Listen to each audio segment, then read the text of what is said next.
Well, good evening, everybody. Welcome to our webinar tonight with Dave Adamson, Reggie Joyner, and my good friend Duncan Banks from the UK.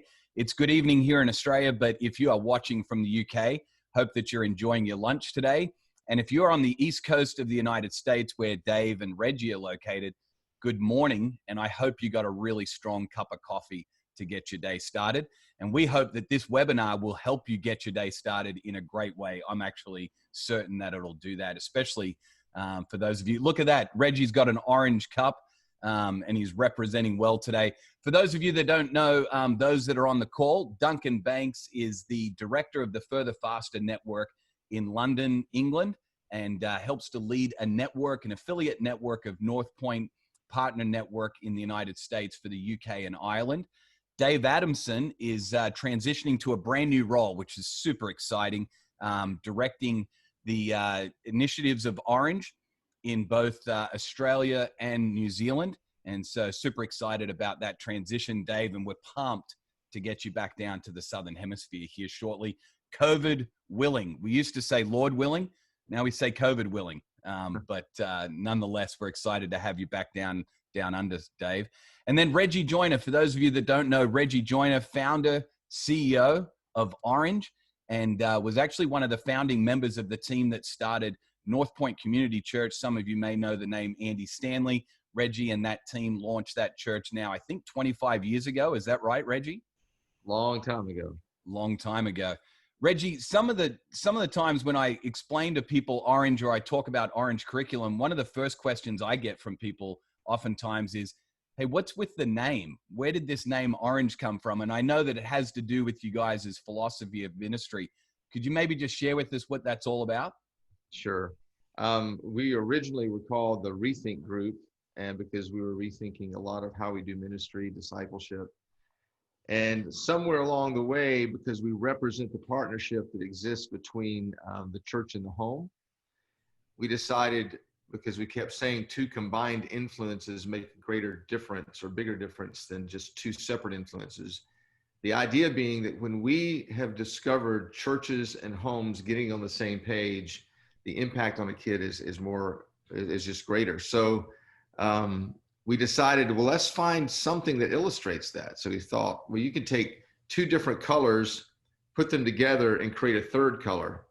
And so then we started going, well, we can't use pink. Breast cancer has pink. We can't use green. Environmentalists have green. We can't use purple. Prince has purple.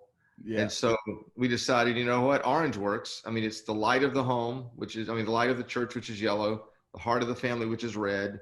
And again, together they make a different kind of impact and a different kind of result. And so what happened was we created the Orange Conference and to say, hey, let's all get together. Let's figure out how to make sure that kids pastors and student pastors partner with the church and the home. And about 3 or 4 years in, we did a national survey with churches all over the country and asked the question, you know, what are your perceptions of Rethink? How do you see them? And everybody kept saying, oh, you mean the people who do Orange? Yeah. And so somewhere in the process, the board said, well, why are we calling it Rethink? We should just call it Orange. So. I love it. I love it. Hey, we've got people tuning in from all parts of the world, obviously down here in the Southern Hemisphere. I see a bunch of people in the chat that are saying hi to Aussie Dave, which is awesome. We also have some people from the UK and Ireland that have registered and joined us on the webinar today as well. We'd love to know where you're tuning in from, wherever you're watching from. If you would just jump into the chat, let us know where you're coming from and also what church that you're affiliated with. Maybe you serve there and as a staff member, or maybe you're a key volunteer, which, by the way, we think that the volunteers are actually the ones who run the whole show anyway. So if whatever capacity you're in, we'd love to know where you're tuning in from and what church you represent. And then Duncan, why don't you just give us real quickly overview of what we're going to be doing today? And I know we've got some big things we want to tackle with Reggie and Dave on the call. Jason, I love this. All the Brits are just waiting for someone to invite them to chat, whereas all the Aussies are straight in there shouting loudly, "I'm here! This is me!" That's just great. Absolutely, so good. Hey, so by the end of our time together, we want to help those of you who are really struggling to connect with your families. We want to give you some tips and tricks. mainly from Reggie and Dave because of their vast experience. Give you some tips and tricks on how to re-engage your families and how to re-engage kids and re-engage teenagers. I can't tell you how many conversations I've had with pastors who are saying, I feel like I've lost my families. I feel like we're losing a generation of children and teenagers because church is online and people are choosing to watch on demand. They're not all turning up at the same time. I can't tell you how many conversations I've had with either volunteers or staff members who work with students and kids and teenagers who say, I know how to do it when they're in the room, but I am totally confused as to how to do it online. And it seems like in the UK, we're going to be doing online church exclusively for a good 6 months plus yet. So we've got a long haul in this. So anything you guys can give us to help us, some just simple things, some next steps will be like gold dust to our pastors. So, so by the end of this call, you'll have some clear next steps, some clear ideas of how you can re-engage your families and your children and get them to fall in love with Jesus and fall in love with your church all over again. Yeah, absolutely. So Reggie, one of the things we're noticing as I, like Duncan, talk with church leaders across Australia, families and parents especially are just being asked to do so much. Like the home has become the center of the universe. It's the place we're doing schooling. People are working from home. They're socializing, obviously at home because they're stuck at home. If you're in Melbourne right now in Australia, they're on the strictest lockdown that we've had in our country in this entire pandemic right now because of the outbreak. So the home is just being asked to do so many things and inundated with so many responsibilities. What do you feel like, Reggie, is probably the greatest way a church right now could partner with parents during this time when they're being asked to do so much? Yeah, I think I would kind of start back at the beginning for a second and just qualify in my mind as a leader or church leader what my goal really is. I think I have to go back to the beginning because I think we have been programmed for so long to think our goal to reach parents, to help families is to actually get them into our building. And so somewhere in the context of us having decades and decades of thinking that's the win, that's how we measure success, now we're having an identity crisis because all of a sudden we can't get them into our building. We can't do what we've always done. And so that implies something else that I would challenge everybody who's listening to think about, because I think if you would wrap your head around this one idea, it would open you up to start being creative in different ways. I think creativity can thrive in crisis because we're forced to think outside of the boxes that we're used to.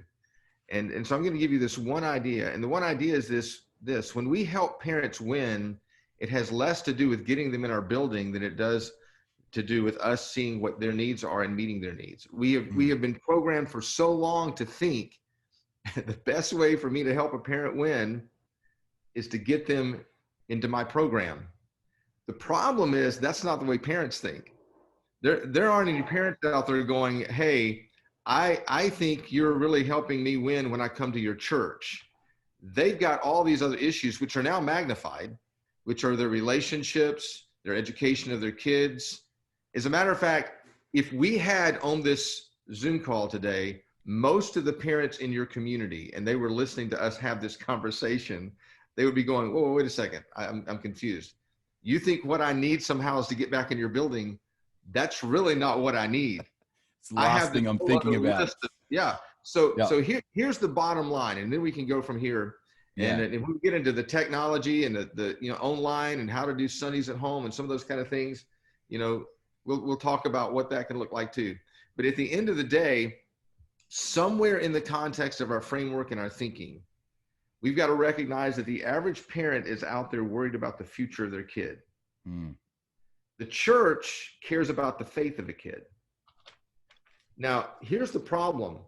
Most parents, not just the parents who come to your church, but especially the 80% of the parents outside your church who've never come to your church, even before the pandemic, they're not thinking about the faith of their kid. They're thinking about the future of the kid. The most important thing the church can do is to build a bridge between the idea of how faith affects the future of a kid.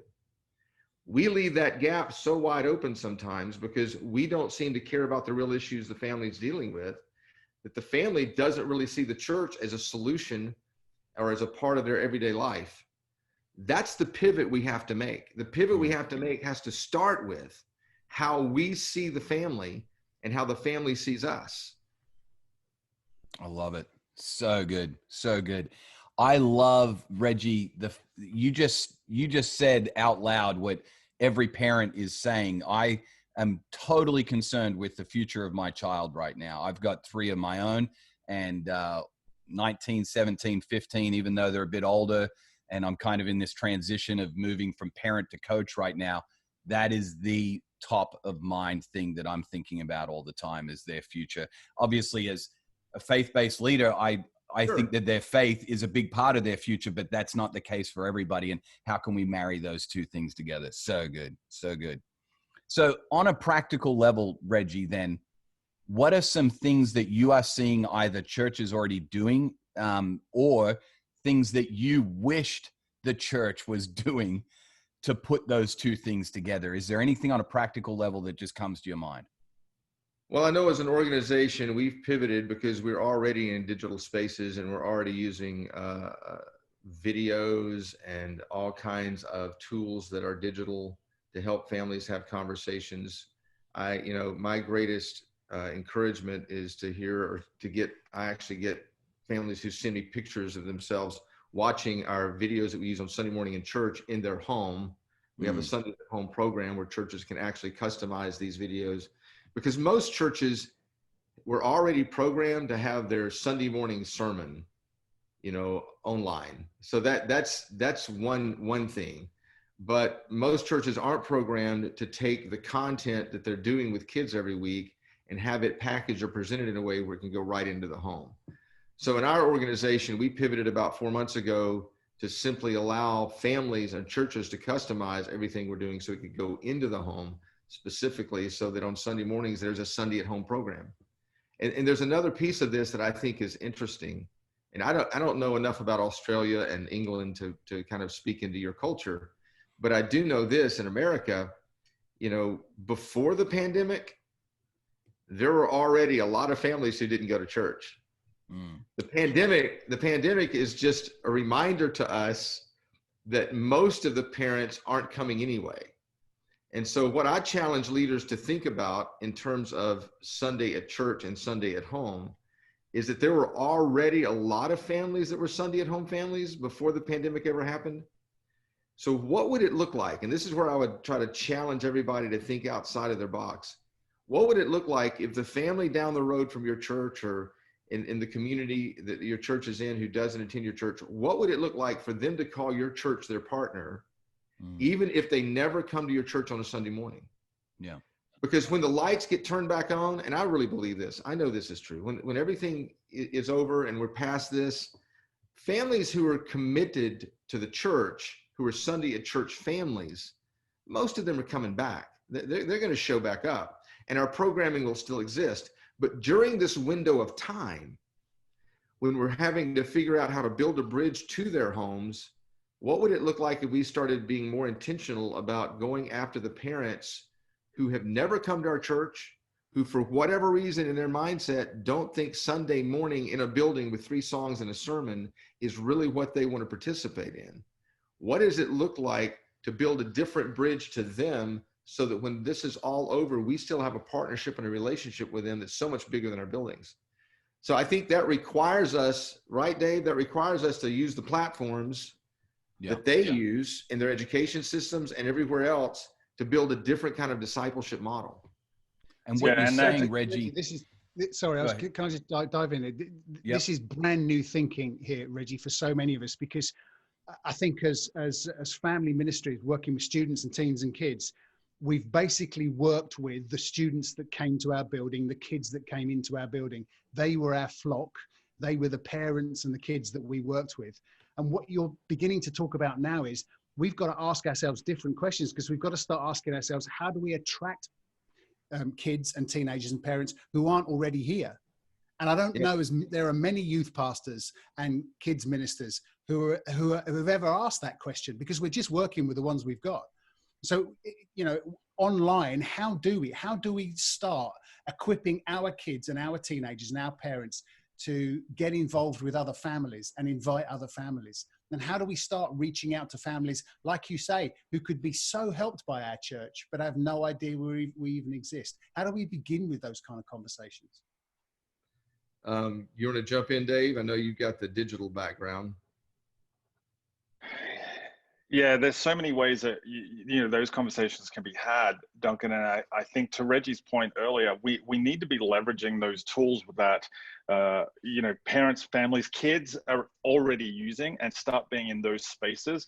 That's why one of the things I've talked with both of you guys about in the past has been the emphasis of leaning into a platform like YouTube, for example, because the reality is, nobody's sitting at home going, I don't know what to do with my kids right now around this situation. I wonder if there's an answer on northpoint.org. They're not doing that. I wish they were, but they're just not. But what they are doing is they're going to YouTube and they're typing in, how do I homeschool my kids better?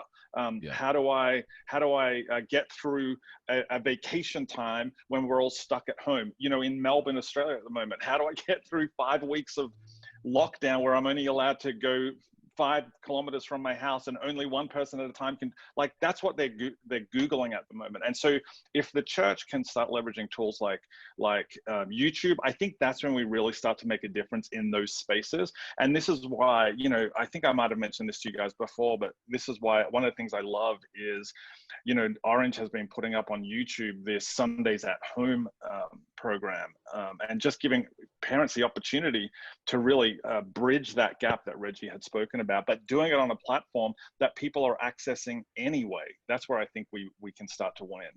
Yeah. And I would also say, go ahead. Yep. Go ahead. No, go ahead, Reggie. Go ahead. If we start back at the beginning, and there are 2 or 3 unique things that our organization represents as a value in the church. One is church plus home, which we talked about a while ago. The other is the value of small group and relationships. I think relationships have to be redefined, but don't abandon the potential of a small group leader who's been connected to his teenagers for 2 or 3 years, and how they show up through text, through digital spaces, through a small group app, through 2 or 3 ways to stay connected to their teenagers are different than what they're used to. But it's important for them to leverage every tool they can, even if it's to simply put kids in a rotation and make a phone call and just encourage them. I think that somewhere in the context of this, we're seeing digital small groups happen a lot. I know our student ministry turned for the student ministry and youth ministry programs, a lot of our small groups into digital spaces so they could do Zoom calls around the small group questions, watch a video and come back and do that. I think those are going to work to some degree, but it's not going to work the way that physical presence worked. And so I think realigning, the yardstick so that volunteers who are doing this don't feel defeated if 3 kids show up or 3 teenagers have a conversation. It's back to Andy's thing. He's always said, do for a few what you wish you could do for many.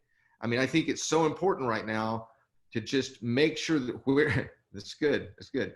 So it's so important right now to make sure that we don't measure our success the way we've measured our success, because if we do, we're going to feel deflated and defeated. And I'd love to talk about the idea of the volunteers right now for just a second, because most volunteers right now are scrambling and they're not sure what to do.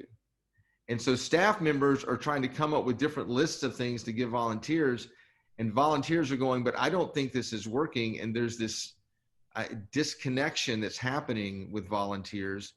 And I would love to lean into staff members and say, be careful that you don't give your volunteers more and more things to do that aren't working, or just give them busy work, because volunteers can see through that.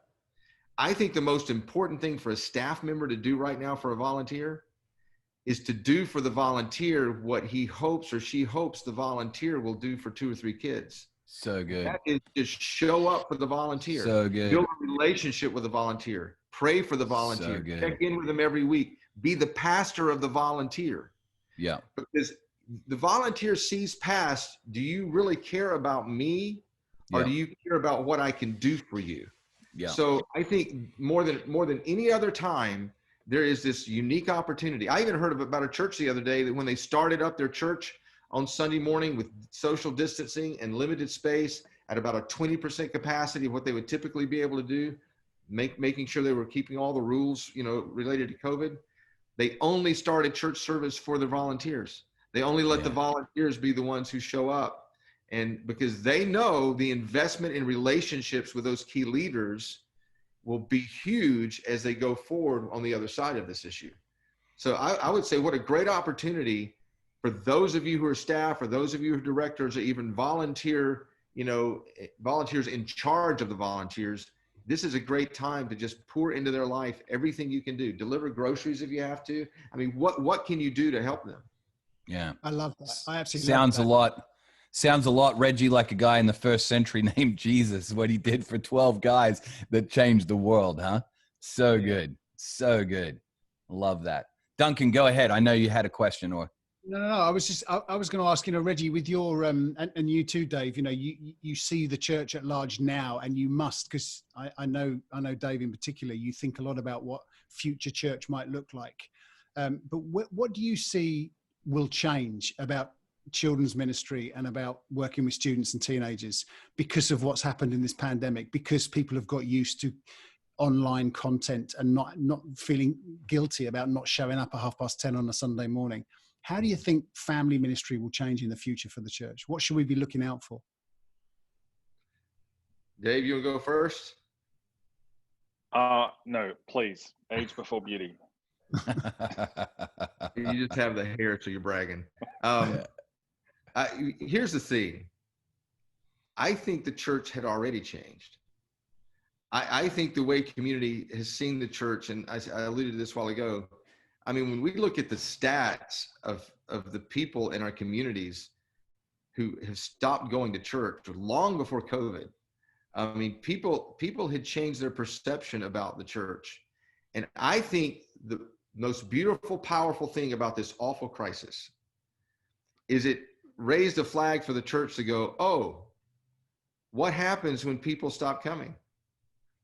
Oh, what about the people who had already stopped coming? Yeah. Why weren't we thinking about them anyway? Yeah. And I think it's going to require us to kind of live in two spaces. One is the space of the people who do come back, and they will, but I don't know what percentage they're going to come back. I don't know how slow that ramp's going to be back in. But before that happens, let's remember that the church in its growth from a physical building and people attending a building had been plateauing and declining anyway. So, and that's the news that we all just have to embrace. And that has sent a message for the last decade or 2 decades that we have to rearrange how we make sure that we're helping a community and helping families and helping teenagers. And that's why, we think a relationally driven organization is important, because relationally driven organizations and relationally driven churches are going to have powerful moments that are happening in homes and happening in coffee shops. And the church is the catalyst for that. But somewhere in the context, and this is probably a hard pill to swallow, but somewhere in the context of how we measure success, we have to measure success by how many adults are connected to teenagers and kids on a consistent basis. We got to measure success by how many students and teenagers are showing up, not on a building, but to serve their community, because that's as much a catalyst discipleship as Bible study, prayer, and worship. We've got to measure success on how many parents that are disengaged are getting engaged with a strategy. And again, not just attending something, but in a strategy that works in their home. I mean, the yardsticks have to change. And the other thing that I would say, and I hate to just bring this up because this is definitely an American issue, is we can't disciple a generation if we don't understand how making disciples is connected to loving your neighbor. We for some reason forget that those two things are connected. And when Jesus, said to the religious elite, here's the greatest commandment, love God, love your neighbors yourself. He was setting in motion a new way of thinking about what we do. And I think sometimes we think it's possible to make disciples without loving your neighbor. But when it comes to how we're reaching our communities and how we care about the people, and in America, we're dealing with, the racial tension. We're dealing with an unprecedented political election that's polarizing the country. We're dealing with people that are in different tense situations all the time. And it's, again, it seems like a dark moment, but what a great opportunity for the church to show what it looks like to actually love your neighbor, and your neighbor being someone who doesn't think like you, who doesn't believe like you, who doesn't, I mean, what a great opportunity. And so somewhere in the context of the church of the future, we've got to realize that the loving your neighbor piece has got to be precedent to the making disciple piece, because the generation who's watching us, who's deciding what they think about Jesus and who's deciding what they think about the church, is going to make their decision based on how we treat each other. Yeah, they always have. So good. Sure, So good. absolutely. Yeah. Yes, that is, I'm so glad I let you go first, Reggie, because that is just absolutely brilliant. I remember just this past week reading a quote from Bruxy Cavey, who's a pastor up in Canada. And to Reggie's point, he said, loving people is the primary way we love God. And sometimes I think we miss that. To Reggie's other point, church attendance in the UK, church attendance in Australia, church attendance in the US was declining a long time before COVID hit. We see all these statistics that had come out in the 12 months, 18 months before we all got shut into lockdown that said that even people who go to church stopped going to church. And they stopped going because even if the church wasn't, they were starting to move to online anyway. They were listening to podcasts, they were watching messages on demand, they were watching online services. So, I've been saying for a couple of years, I don't think that church attendance is decreasing, it's decentralizing, because people are accessing the content somewhere else. So how does it look moving into the future, to answer your question, Duncan? I think that what I hope is that church leaders, church volunteers, like Reggie had mentioned, will be more connected with the students and the families that they're leading than ever before, and that they will leverage technology to be in their lives more often than just for that 1 hour on a Sunday. Jason, you mentioned before that this sounds radically like somebody in the first century. Well, have a look what Jesus did.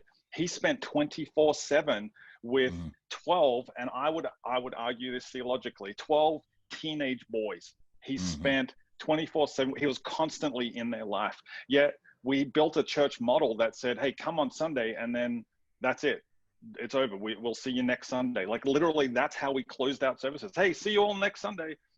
What's that communicating to a student? What's that communicating to a family? We've got no interest in being in your life during the week. But what the pandemic has done is it's given us the opportunity to be in their life. And we've set this new model that I hope continues even after lockdown is over. I would love to add another piece to this too, because I know that when we start talking about church attendance and the investments that we've made in building buildings and all of that, part of my disadvantage in this conversation is I'm maybe older than everybody. I'm not sure if I am or not. I'm not going to start asking ages a little bit. So, I'm 21. Okay. I go back to when I was in my 20s, and there were books being written about the church without walls and why it's important for us to not, think about the church in the context of the building. This isn't new news. This isn't like, oh, wow, have we ever thought about, being a church beyond the walls of the church? I mean, this is not new. This is something, though, at this point in time, and I think this is why it's a defining moment. In this point in time, we are forced to think about this in a way because of this pandemic that we haven't in my lifetime. I mean, because up until now, a church could decline by 50 or 100 people and figure out other creative ways to, keep the lights on and keep moving. And we're still effective because we're still, learning the word. And I think, we can easily in the church is the easiest organization on the planet to lose momentum and to lose attendance and still be successful. So I want to just say that. And then I want to say this. I absolutely believe the assembling of ourselves together will always be a value and it'll always be something important. I don't think we're going to wake up in 10 or 15 years and there are no church buildings and there aren't people gathering together to worship. I think that's going to be a part of our culture. But here's an interesting thing. And again, I don't know stats in your countries, but in our country, when you look at from the boomers to the millennials, and you look at the percentage of those who attend church that were boomers that were my age, and versus the percentage of millennial parents who participate in church, there's been a decline. The interesting thing is, when you look at the percentage, and I want to make sure I say this right, the percentage of the people who identify as Christians in both the boomers and the millennials, it stayed the same. So in other words, if I was a boomer parent and I identified with Christ, there was about a 50% chance that I participated in church. If I'm a millennial and I identify with Christ, there's about a 50% chance I attend church. So is our goal to get more people to attend church, or is our goal to get more people to identify with Christ? I mean, somewhere in the context, there has to be a shift. Instead of the driving force behind us being, we got to get more people to come to church, more people to come to church, more people to come to church, we have to expand our definition of what the church does beyond the Sunday morning framework and help more and more people through relationships, through groups, through digital platforms, through every way we can understand who Jesus is. Because if the number of people who identify with Jesus goes up, it will indirectly affect how the church attendance is. It's just that we're focused on the wrong thing to move the needle, if that makes sense. I think, Reggie, what you're saying is we missed shifting what we measure, even though our audience changed the way they engaged. And that's what I think you're saying as well, Dave, is that our audience changed their engagement model from attendance to, in some ways, consuming. And I don't mean that in a negative way. I'm just saying, hey, I can access you in other ways beyond coming to your building. But we as church leaders, we failed to change what we were measuring. And so instead of measuring engagement with people in whatever format they choose, we continue to measure engagement by, you come to our building and we can count you easily. And we've got to, as church leaders, to your point, Reggie, change the way that we provide access to the information, the content, the discipleship, and the relationships that we're providing. But then I think equally, we've got to change what we're measuring so that we can truly say, hey, we are engaging in discipleship. It may not be the way it was 5 years ago, but it's still engaging in reaching these people the way that we're doing it. Yeah, so good. Reggie, go ahead. I will throw one more, I'll address one more elephant that's in the room that I feel like we have to kind of address. The problem with everything I just said a while ago is, if you're sitting there and you're the average pastor, you're going, yes, but the number of people in our building equate to the number of dollars that I get in tithes. So here's a pivot we've got to make, and here's something we've got to rethink. And again, I'm going to go back to something, and I don't mean this as money being the motive, but money is in donations, and the giving of people is a part of discipleship, and it's a part of helping people grow, and it's the thing that gives us the ability to do ministry. But somewhere in the context of our definition of what success is, we have to think about the parent, again, who may never come to church. If our goal is to help them identify with Christ and to become a family who follows Jesus, and for whatever reason, they like doing that at home more than they like doing that in your building, what does it look like to attach them to your community of faith or other parents that you're connected to in a community of faith? So if someone were to ask them the question, so what church do you go to? Maybe the question would be different. So what church are you partnering with? Yeah. And they say the name of your church, and you help them win as a family when it comes to discipling their kids and their faith of their kids, and you help them as a family grow the character of their kids, they're going to contribute to whatever you're trying to do to help other parents. There's another way to look at this besides the tithe money that shows up on a Sunday morning. But we have to blow up our definition, and we've got to expand it bigger than just a Sundays at church mindset. Yeah. I don't know if that makes sense. But. Yeah, it does make Reggie, that is so awesome and so helpful. The a pastor emailed me during the week in the UK to say, I know you're having this conversation with Reggie. Please, he said, because I can't tell him, please tell him, thank you. You've saved my life during lockdown.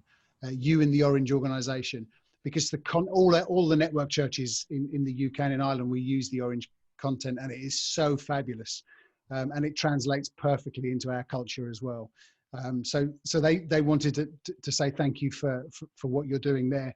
But I think what's happened over the last half an hour is you have messed with our minds, because I think we'd all sat here with a notepad writing down ready to write down your 3 top tips and how I can keep my kids and my families engaged. And we've gone down this track of talking about, hey, what about reaching families who are unreached? What about reaching out into a community that has no idea we even exist? How about genuinely helping all families, not just trying to keep hold of the ones that are part of our church? And I think I'm sitting here just so excited, because I'm thinking, I want to be part of that. I want to sign up to that. That is a mission work, not just showing up week in and week out and singing some songs about Jonah and the whale, but actually reaching families and helping families and partnering with families to do life better. Oh, sign me up for that. I like that.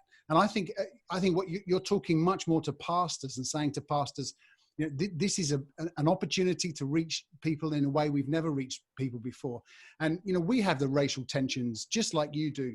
We have, you know, our people think our government in the UK are a bunch of losers right now. You know, their popularity is going down and down and down, and they say the most stupid things. We have a blonde-haired leader who puts his foot in his mouth just as much as you have a orange-faced leader who puts his foot in his mouth.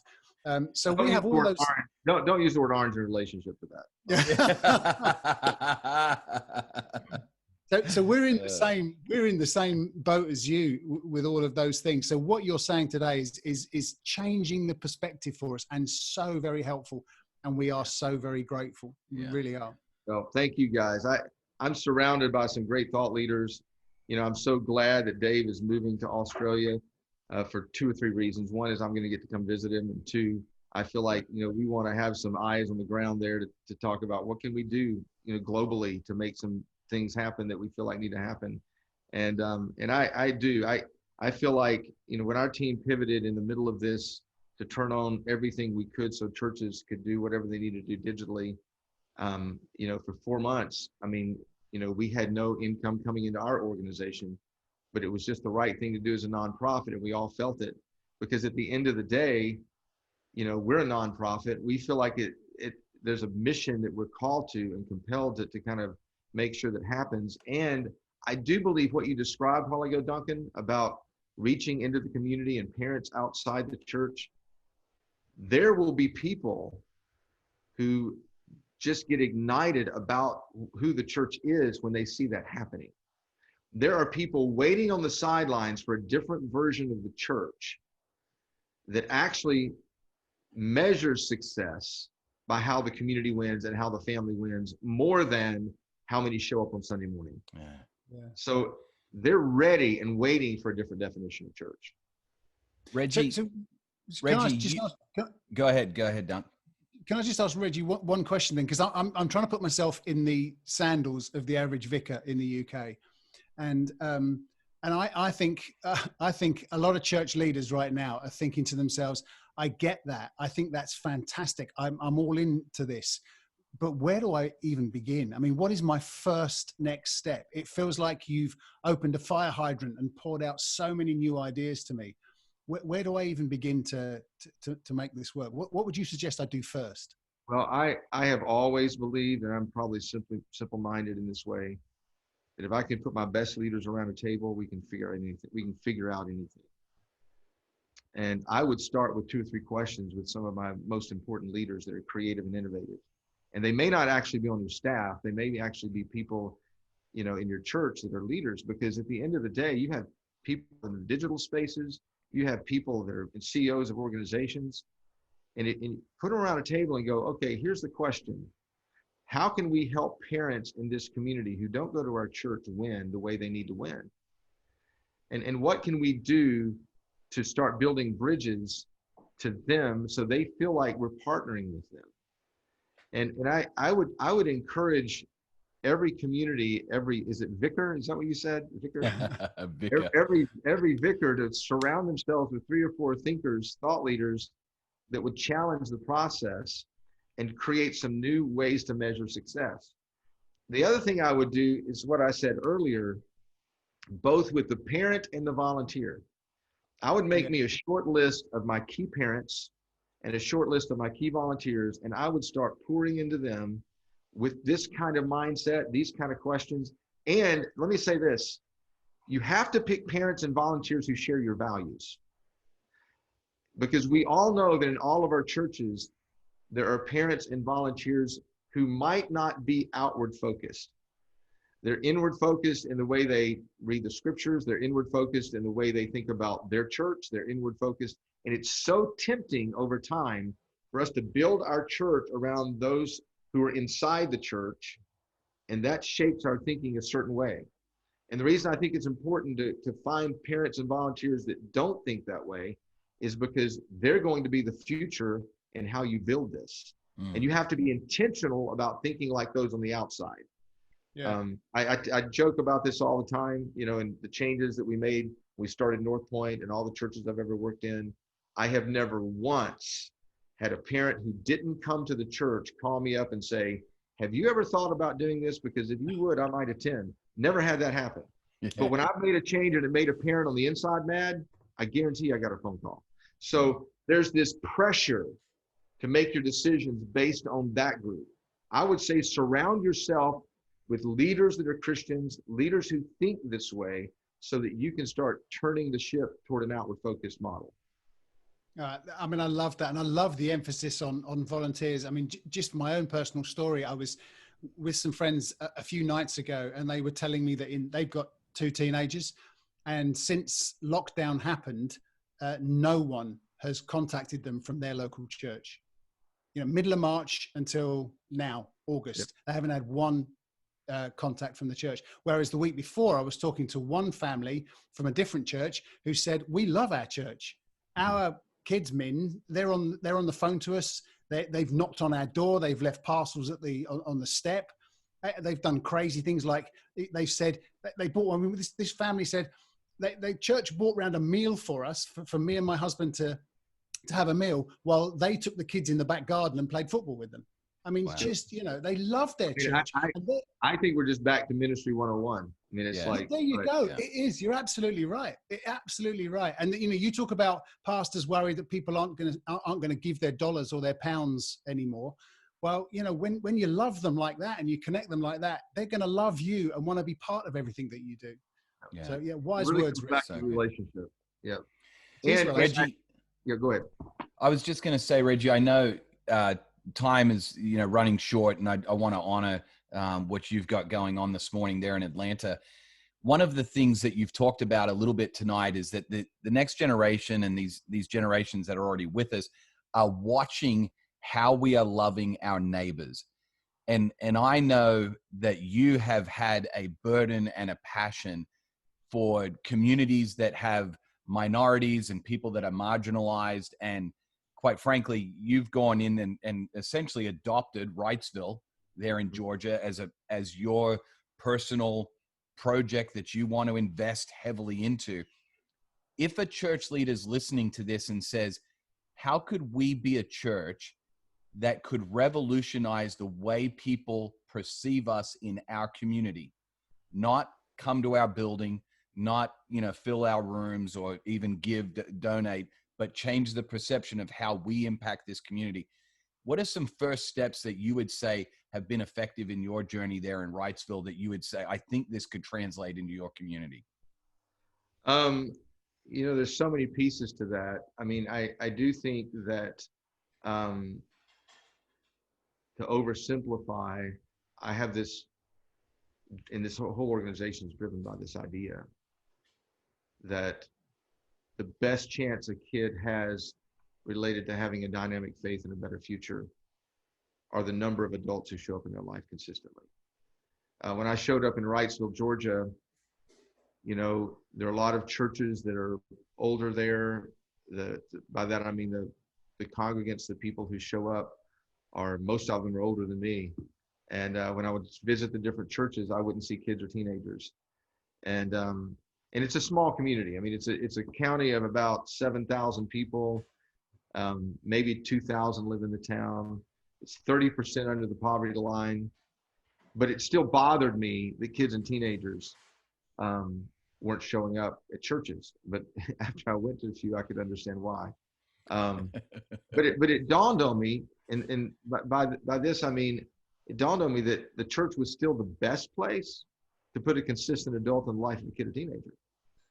And so when I started visiting the churches and started meeting with the pastors and started thinking through, how to help the town, it really boiled down to this one idea, that if we can get a consistent leader in the life of a kid or teenager besides the parent, we can give them a better faith or future. Yeah.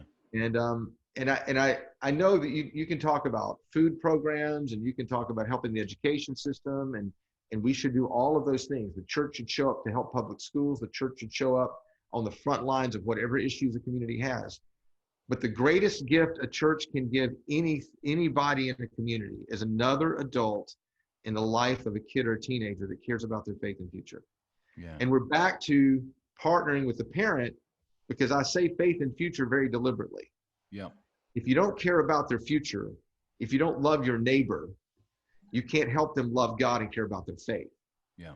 And so I think about a year or two in, I made a very simple decision to transform this community and to get these leaders to be a part of this process.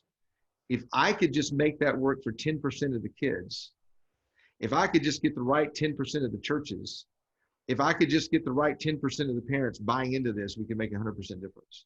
Mm.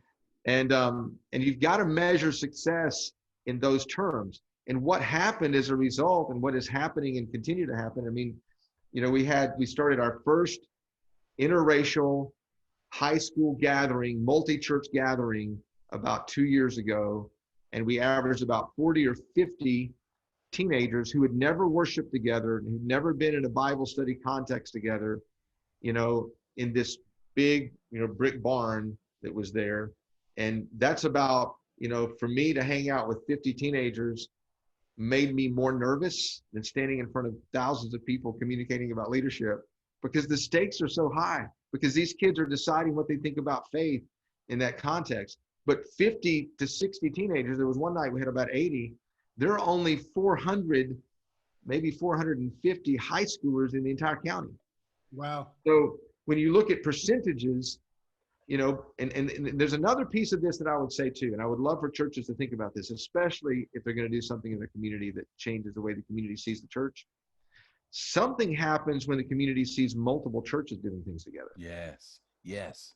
Because when pastors aren't fighting for the people to come to their church, and they're working with other churches to do something in the community, it breaks down the walls in a way nothing else does. Yes. It sends a message, because again, this is John 17, right?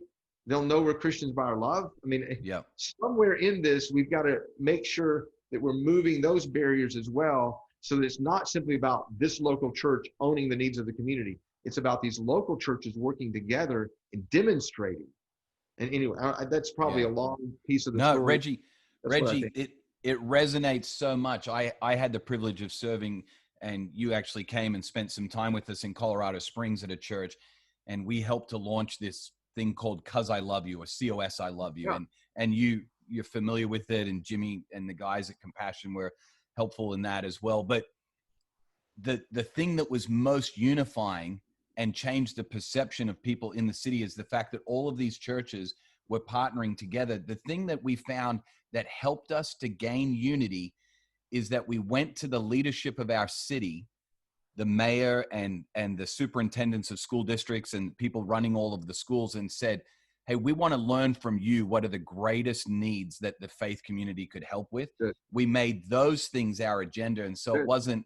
it wasn't some one church saying, hey, this is what we need to do to help our city. It was really taking on the city's agenda and unifying around that was so helpful. But yeah, it resonates with what you're saying, Reggie. When one church does it alone, the motive is suspect. When multiple churches do it together, it sends a different message. Yeah, no, it's so good. Dave and Duncan, I know you guys have got some more questions, but I want to honor the time that we have with you, Reggie. I also want to just, say what everybody in the chat is saying. We've got to get an Orange Conference down in Australia and New Zealand. So Reggie, can we get you on record to say, hey, once this COVID thing is taken care of, once we get Dave down here, Irresistible Churches Network, we'd love to partner up and help provide the spaces and all that kind of thing to be able to do that. We'd love to have you come down and do a conference. So is that a yes, I'm assuming? I need to talk to you about snakes in Australia. Yeah, okay. I've heard some rumors about snakes there that make me nervous. Reggie, it's all rumors. Reggie, I told you it's not the snakes that are the issue. It's the huntsman spiders, but we will take care of them for you. That's it. We'll take care of them for you. We have been talking a lot lately about what would it look like for us to come do some kinds of events in Australia. So we're on board. We just got to figure out exactly how and when and what that looks like, and we want to come. So yes. Can't wait. That's going to be a huge part of what I'm going to be trying to do is like literally gather some churches together and see what the needs are so that we can put on a conference, an event that will help meet those needs and help serve those churches. Absolutely. One of the questions that's just come into the chat, and I want to take care of it while people are still here, and then we'll begin to wrap up with some ways that you can contact and connect. One of the questions is, will this recording of this webinar be available for people to watch after the event? And can you share that with other team members, volunteers, that kind of thing, to cast vision from what we've heard from Reggie and Dave today? The answer to that question is yes. Duncan, do you want to really quickly just share where that will be located as far as YouTube is concerned for Further Faster? Yeah, I can put it in the chat where the Further Faster YouTube page, or you can just go find it yourself. But Perko and myself, we're going to launch a brand new podcast that we've called Bricks and Clicks. It's a church leaders podcast. How do you create both a digital and a physical church, a bricks and a clicks church? And we've already had quite a few conversations. Reggie's been so kind along with Dave to join us for this one. And so we're hoping to launch that next month. So watch out for that. So you can listen to it on your journey into work. But it will be available on the Irresistible Churches YouTube page and also on the Further Faster YouTube page as well, along with lots of other conversations. Yeah, so furtherfaster.network in the UK and Ireland, if you're a church leader in that part of the world. IrresistibleChurches.network if you're down under in Australia. Those websites will have links to our YouTube channels where you can find this video.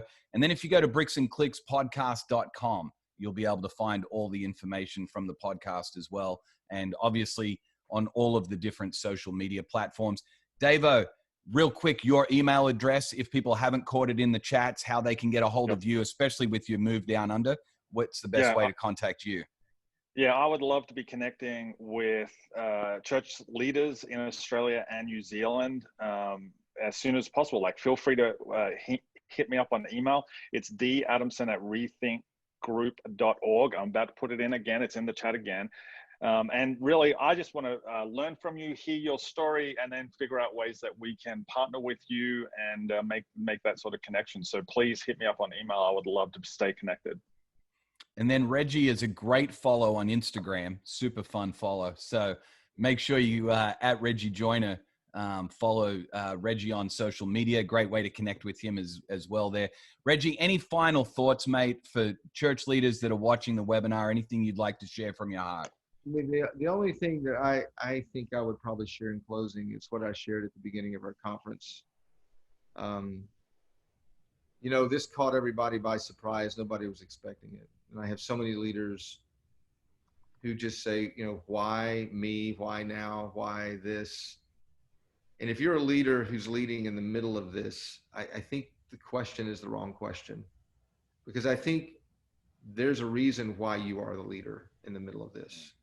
And with all the discouragement and you know, the exhaustion of trying to figure this out, for whatever reason, God in his sovereign plan decided that you would be situated in the middle of this because he needed you in this to lead through this. So I would just say, you know, keep faith alive, keep hope alive, and keep doing this, because at the end of the day, you are in this time for a reason. So good. Thank you so much for those words of encouragement, Reggie.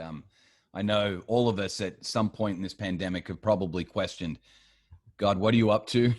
Why did you choose me to have to face whatever crisis it is in our own church or even in our own families, in our own home, and to know that he's chosen us for such a time as this. and that he'll be with us every step of the way. So encouraging. Well, guys, thank you so much. Reggie, thanks again for carving out an hour of your time on a Thursday morning, very early in the United States. Dave, thanks so much for your time. And Duncan, thanks so much for your partnership in these networks around the world. And to all of you attendees, at the end of the day, webinars are no fun if anybody doesn't show up. So thanks for coming and being a part of this webinar. Have a great afternoon wherever you're watching from. Great evening here in Australia. We'll talk to you soon.